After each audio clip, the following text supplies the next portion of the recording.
चीजें एंजॉय करी हुई है, बिकॉज एंजॉयमेंट की बात पूरे जोश के साथ पढ़ने का मजा ही कुछ और होता है। यस, तो लेकिन अब मैं आपको बोलूंगी कि पूरे जोश के साथ पढ़ाई करने लग जाओ, करो एटलीस्ट 10 से 12 घंटे मेहनत करो रोज, because NEET exams, boards exam सब कुछ नजदीक आ रहा है। और हमें क्या करना है, हमें बनना है फ्यूचर डॉक्टर्स, हमें अपना फ्यूचर बनाना है। तो हमें हमेशा एक लाइन है जो हमेशा याद रखनी चाहिए, that is I can do it and I will do it. And I can do it and I will do it के लिए सबसे सबसे इंपॉर्टेंट है बच्चा मेहनत।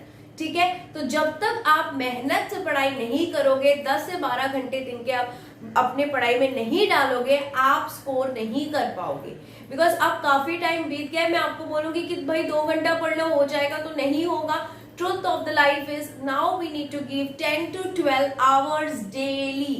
We need to clear our concept फटाफट से, we need to solve MCQs, we need to go through the last year question papers। मतलब अब तो एकदम कस के पढ़ाई करनी है। ठीक है, आपने आई होप मोनोसैकेराइड्स का वीडियो देखा है, तो मोनोसैकेराइड्स इन डिटेल हमने पढ़ लिया है।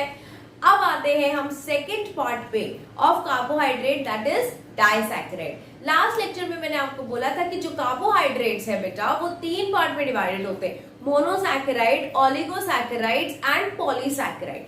सो ओलिगोसैकेराइड्स में आता है आपका डाइसैकेराइड। ठीक है, तो याद रखो कि ओलिगोसैकेराइड्स के अंदर होता है disaccharide and oligosaccharides can also be divided into disaccharide, trisaccharide, tetra, penta and hexasaccharide. तो ये भी आपको याद रखना है कि जो ओलिगोसैकेराइड है वो सिर्फ डाइसैकेराइड्स में डिवाइडेड नहीं है, क्लासिफाइड नहीं है, वो it is also classified into tri, tetra, penta and hexasaccharide. ठीक है, तो अभी हम पढ़ेंगे about disaccharide. We'll also be talking about tri and tetrasaccharide, but now let us first wind up with disaccharide. ठीक है, so what are disaccharide? These are the most sugar found in nature are disaccharide. So nature में जो हमारे सबसे ज्यादा जो sugars found होते हैं, they are not mono, okay, they are not monosaccharide, they are disaccharide. ठीक है, so अब let us see ये formation कैसा होता है, because last time हमने पढ़ा था कि मोनो के जब 2 या 2 से ज्यादा यूनिट्स बनते हैं तो बनता है पॉली, राइट। और मोनो के जब 2 यूनिट्स कंबाइन होते हैं तो बनता है डाई, बिकॉज डाई मतलब 2 का मतलब 1 और 1 जुड़े 2, राइट। तो जब 2 मोनो आए तो बना डाई। तो मैंने लिया है 2 monosaccharide, if you see these are the 2 monosaccharide. ठीक है, तो ये मोनोसैकेराइड की जो स्ट्रक्चरल फॉर्मूला है, this is nothing but glucose. ठीक है, तो यहां पर से होता है बच्चा कंडेंसेशन। क्या होता है यहाँ पर? कंडेंसेशन। कंडेंसेशन का मतलब होता है दैट इज यहां पर होता है रिमूवल ऑफ वाटर मॉलिक्यूल। क्या निकलता है बच्चा? Removal of water molecule. तो ये देखो, so like this, so this OH and H gets removed, water molecules get removed and there is a bond which is formed over here by O and this form is called as glycosidic bond. क्या बोलते हैं हम इसको?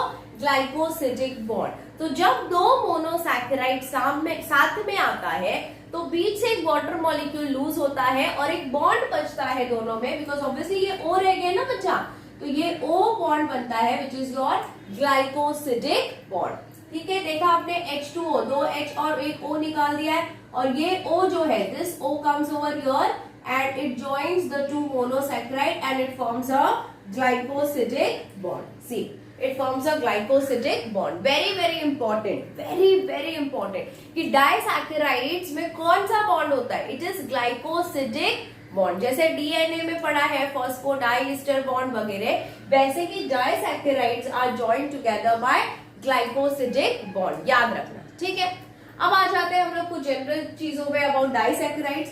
सो disaccharides are first of all they are soluble in water, they are too big to pass through cell membrane by diffusion. So monosaccharides जो होते हैं वो बहुत छोटे होते हैं, दे आर सिंगल यूनिट, तो वो easily through cell membrane they can pass, but disaccharide, ठीक है, they are too big to pass through the cell membrane by diffusion. ठीक है, so broken down in small intestine during digestion and leads to formation of monosaccharide. So जब ये disaccharide हमारे body में क्या कैसे ब्रेक डाउन होते हैं? ये ब्रेक डाउन होते हैं इनसाइड योर स्मॉल इंटेस्टाइन, ठीक है।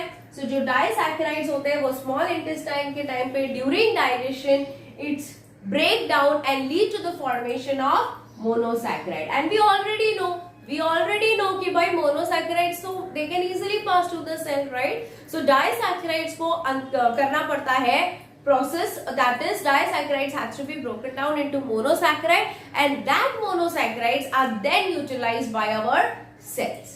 Understood? So disaccharide में क्या याद रखना है बेटा? Disaccharide में सबसे important point है that is glycosidic bond, ठीक है। हमने ये तो पढ़ लिया कि डाइसैकेराइड कैसे बनता है। Let us see what are the examples of disaccharide. जैसे कि मैंने मोनोसैकेराइड में डिफरेंशिएशन फॉर्म में आपको पढ़ाया था, the same way here also I have done. तो हमें क्या याद रखना है? डाइसैकेराइड्स के हमें 3 एग्जांपल्स अच्छे से याद रखने, that is your sucrose, lactose and maltose. क्या है example? Sucrose, lactose, maltose, sucrose, lactose, maltose, sucrose, lactose, maltose. सी थोड़ा सा मुझे पता है कि बच्चों को एग्जाम्पल्स पढ़ने में बहुत तकलीफ होती है, ठीक है, बिकॉज वो याद नहीं रहते हैं। तो for that I would always suggest, कभी भी मतलब मैं हमेशा बच्चों को बोलती हूँ कि बेटा एक बार पढ़ के भूलना नहीं है, एक बार पढ़ के आप उसको डायरेक्ट एग्जाम्स में नहीं पढ़ना है। रिपीटेशन इज अ की फॉर रिमेम्बरिंग एवरीथिंग। जितना ज्यादा आप उसे रिपीट करोगे उतना ज्यादा आपके लिए अच्छा होगा, ठीक है। इसलिए मैंने हमेशा अपने बच्चों से, जहां पर भी मैं ऑफलाइन पढ़ाती हूँ, मैंने हमेशा कहा हुआ है कि आप एग्जाम्पल्स के एक अलग से नोट्स बनाओ, ठीक है। आप साइंटिस्ट के एक अलग से नोट्स बनाओ, बिकॉज वो जब हमारे पास एक साथ लिखा होता है तो उसे रेफर करना इजी हो जाता है। मतलब आप हफ्ते में एक दिन आपको वो बुक ओपन करनी है। 10th में थे सब थ्योरम्स कैसे रोज ओपन करते थे, हफ्ता 10 दिन में हम सब थ्योरम्स ओपन करते थे। मतलब हमें कोई नींद में भी पूछता था ना तो हमें थ्योरम्स याद होते थे। बेटा सेम थिंग यहाँ पर भी अप्लाई होती है, दैट इज रिपीटेशन। जो हम भूल जाते हैं 11th 12th में, तो सबसे इंपॉर्टेंट है रिपीटेशन। तो आज से आप क्या करोगे? आपको करना है रिपीटेशन। आप हफ्ते में एक दिन चूज कर लो, आप हफ्ते में एक दिन चीज चूज कर लो कि भाई ये दिन मुझे कुछ चीजें हैं जो रिवाइज करनी है, बिकॉज ये मैं बार बार भूल रहा हूँ या भूल रही हूँ, ठीक है। तो let us see what are the examples of disaccharide, sucrose, lactose and maltose. So sucrose is obtained from cane sugar called commercial sugar. Cane sugar गन्ने का जूस हम सबको पसंद है, स्पेशली ड्यूरिंग द गर्मी सीजन, बिकॉज सबसे reasonable भी वो मिलता है और टेस्टी भी होता है, करेक्ट। सो सुक्रोज जो होता है वो आपके केन शुगर में होता है, ठीक है, केन शुगर गन्ने में होता है एंड उसे हम कहते हैं कमर्शियल शुगर। वही जो आपका लैक्टोज होता है that is called as milk sugar, because naturally जो मिल्क में आपके शुगर है that is called as lactose, ठीक है। Maltose is called your malt sugar. तो ये तीनों नाम यहाँ सबको याद हो जाएंगे, याद हो गए। इनफैक्ट सुक्रोज, गन्ने का जूस पिया तो अभी क्या याद रखना है यार? गन्ने के जूस में था सुक्रोज। कल रात में, आज रात में आप दूध पियोगे तो क्या याद रखोगे? मैं लैक्टोज पी रहा हूँ। And the last one is your maltose which is also called as malt sugar, ठीक है। अब आते हैं हम hydrolysis, because these are the बच्चा डाइसैकेराइड, ठीक है। ये क्या है? डाइसैकेराइड। तो जब हमने उसको ब्रेक डाउन किया तो वो क्या बनाते हैं? That is something which is very important. तो जब मैं सुक्रोज को ब्रेक कर रही हूं तो मेरा क्या बन रहा है? Glucose and fructose.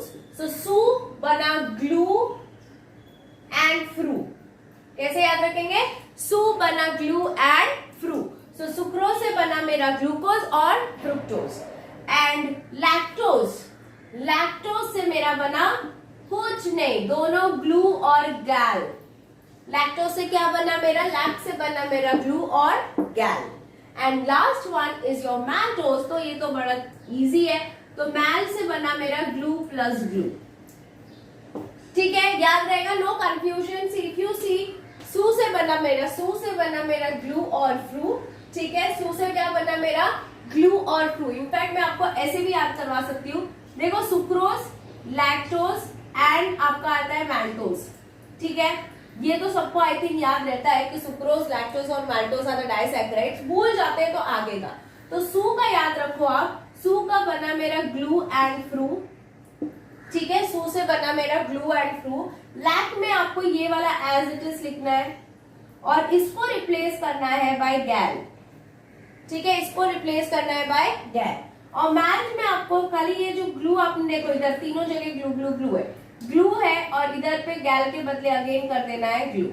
तो अगर आप इसको ऐसे 2 बार लिखोगे ना तो आई गारंटी याद रहेगा। सू से बना मेरा ग्लू प्लस फ्रू, लैक से मेरा बना ग्लू प्लस गैल एंड मैल से बना मेरा ग्लू प्लस ग्लू। ठीक है, मैल बोलो माल बोलो कुछ भी बोलो, चलो ठीक है। अब this is which kind of a sugar? This is a non-reducing sugar. मैंने आपको बताया हुआ है reducing sugar का मतलब क्या होता है। reducing sugar का मतलब होता है उसमें aldehyde और ketone ग्रुप होते हैं तो वो अपना रिडक्शन करते हैं। तो here it is a non-reducing sugar. It is a reducing sugar. Okay, so here remember that it's a non-reducing sugar and it is here over it is here reducing sugar. अब जो sucrose होता है it is a very abundant sugar found in nature, so it's most abundant. जो lactose होता है that exists in both forms, which is from your beta galactose and beta glucose. तो ये दोनों भी फॉर्म में होता है, आपके बीटा गैलेक्टोज फॉर्म में भी होता है और बीटा ग्लूकोज फॉर्म में भी होता है। एंड मैल्टोज जो होता है okay that is found in germinating seeds and tissues. Germinating seeds आपको पता है वो उकरू जो आ जाता है आपके सीड से, आपने उसको भुगो दिया उसमें से जो व्हाइट निकलता है, so that contains your maltose. ठीक है, now these are the 3 examples जो हम भूल नहीं सकते, we can not afford to forget it. But कुछ एग्जाम्पल्स है जो हम अगर पढ़ लें तो बहुत अच्छा होगा। दैट इज ट्री हेलोस या trehalose, cellobiose and your isomaltose. क्या एग्जाम्पल्स है बच्चा? Trehalose, cellobiose and isomaltose. So trehalose क्या है? ट्री हेलोस होता है आपके फंगाई या फिर haemolymph of insects and it consists of 2 units of glucose. कितने यूनिट्स होते हैं? 2 यूनिट्स ऑफ ग्लूकोज होते हैं उसमें। सेल बायोस देखो थोड़ा सा रिलेटेड लग रहा है टू द सेल्यूलोज, राइट? लग रहा है ना, cell bio cellulose, cell bio cellulose. तो जो सेल बायोस है it is form during hydrolysis of cellulose. थोड़ा ऐसे लिंक करने का, नहीं भी लगेगा ना तो लिंक करने का, cell bio cellulose, cell bio cellulose. You remember ना, मैंने आपको एक बताया हुआ है बी चारा, ब्रांच का एग्जाम्पल था चारा, ऐसे ही कुछ तो हम रिलेट कर सकते हैं। ठीक है, isomaltose and isomaltose is made up of 2 glucose units. So these are the examples of disaccharides. क्या एग्जांपल्स है हमारे एग्जांपल है सुक्रोज, लैक्टोज एंड मैल्टोज। लेकिन हम ये 3 भूल रहे हैं क्या? हम नहीं भूल रहे। It is trehalose, cellobiose and isomaltose. ठीक है, so this completes your disaccharides in detail. As I told you, disaccharides monosaccharide करना है डिटेल में, बट ट्राई एंड टेट्रा, ठीक है, ट्राई एंड टेट्रा हम करेंगे बट हम सिर्फ याद रखेंगे उसके examples, because in case exams में आ गया तो हमें आना चाहिए। ठीक है, तो जो ट्राइसैकेराइड्स होते हैं उसका एग्जाम्पल है आपका, 2 एग्जाम्पल है बच्चा, प्लीज याद रखो, रैफिनोज एंड जेंट्रानोज। नोस, ठीक है, थोड़ा याद रहेगा, मैम ने ऐसे कुछ टाइम पास किया था। ट्राइसैकेराइड नोस, तो इट इज रैफिनोज एंड जेंट्रानोज। क्या है? रैफिनोज जेंट्रानोज, रैफिनोज जेंट्रानोज, ऐसा लग रहा है कोई मेडिसिन के नाम है। ठीक है, चलो, सो ट्राइसैकेराइड्स के हमारे एग्जांपल्स क्या है बच्चा? Raffinose and जेंट्रानोज। सो अभी ये ट्राई है मतलब 3 शुगर यूनिट का बना है। ठीक है, so this raffinose is made up of glucose, fructose and galactose. किसका बना हुआ है? ग्लूकोज, आपका ग्लू फ्रू गैल, जैसे हमने पढ़ा था। बट ठीक है, अगर आपको वो याद नहीं रहता है तो कोई भी प्रॉब्लम नहीं है, वो मैंने ऐसे ही आपको कंटेंट बताने के लिए लिखा हुआ है। बट एग्जाम्पल्स याद रखो कि ट्राइसैकेराइड्स के एग्जाम्पल्स है हमारे nose, that is raffinose and gentianose. This is found in sugar beet, cotton and in some fungi. ठीक है, तो जेंट्रानोज जो बना हुआ है वो 2 यूनिट ऑफ ग्लूकोज और आपके फ्रुक्टोज का बना हुआ है। टेट्रा नाम से पता चल रहा है, टेट्रा मतलब it is composed of 4 units, right, 4 sugar units. तो जरूरी नहीं है कि वो 4 शुगर यूनिट्स डिफरेंट होंगे, it can be either same also. So examples क्या याद रखेंगे हम? स्टैकियोस। क्या एग्जाम्पल है? स्टैकियोस। वी से ना stacky kind of thing, so it is stachyose. ठीक है, सो ट्राइसैकेराइड कैसे याद रखना है? Nose, that is raffinose and gentianose, and last वाला जो हमारा है that is tetrasaccharide, that is your stachyose. ठीक है, so your entire oligosaccharides का content which you should know from your reference books as well as from your textbooks as well as from your NCERT is done.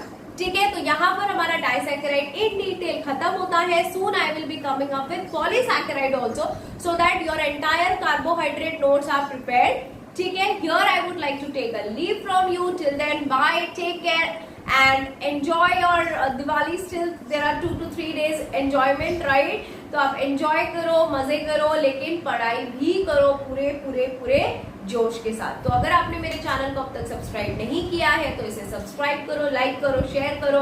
And अगर आप कोई भी content you want me to give you notes या MCQs, so please write it in the comment box. I will try to do it as soon as possible. Bye everybody, take care.